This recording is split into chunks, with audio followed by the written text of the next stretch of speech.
Ilang years na ang Gen Zs? Ang Gen Zs ay magpo 4 years pa lang. So, yeah, magpo 4 years pa lang po kami. This June, 4 years pa lang. 4 years pa lang. Anong ginagawa nyo para mas lumaki pa yung growth ng company? Siguro madam, mas tinututukan namin yung dreams ng mga tao namin. Lagi kong sinasabi na tutukan mo ang sales, tutukan mo ang ganito, whatsoever, yada-yada, ang operations. Pero na-realize namin, madam, pag tinutukan mo pala yung pangarap ng mga tao mo, automatically matutupad din yung pangarap mo. So, ganun siya eh. Paano nyo ine-execute yun? Na parang maalalaman nyo yung dreams nila? Meron kaming mga program sa Gen Z sa mga tao namin na Wealth Compass every week. So, tinawag namin siyang Wealth Compass. It's because pinatopic namin hindi na lang trabaho.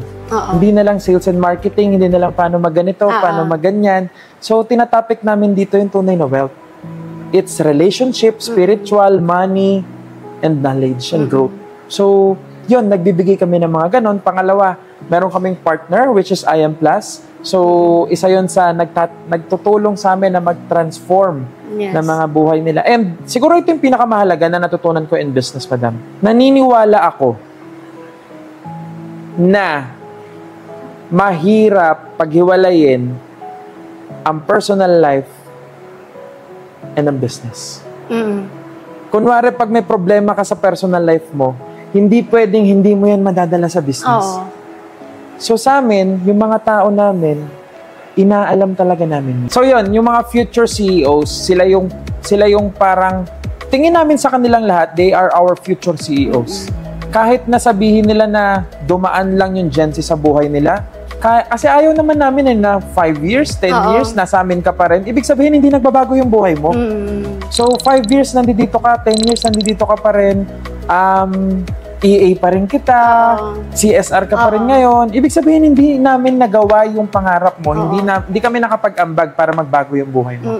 So, yun ang palagi namin sinasabi sa kanila. It's either magkaroon ka ng sariling business or mag-apply ka sa ibang company na may mas malaking future ka. So, yun for us. Ganun yung ginagawa nyong approach. Yes. Pero open kayo for them na maging ka-partner din sila. Yes. O kasi sayang naman kung ile-let go mo yung mga magagaling na employees. Of course, syempre, hindi naman natin may iwasan na meron mga umalis. Pero syempre, meron kaming sticky approach. Hindi naman kami papayag na nasayang lang din yun. Yes. So, meron kaming tinatawag na graduation period. Kumbaga, dahil meron kaming partnership sa e-commerce, external, meron din kaming partnership internally.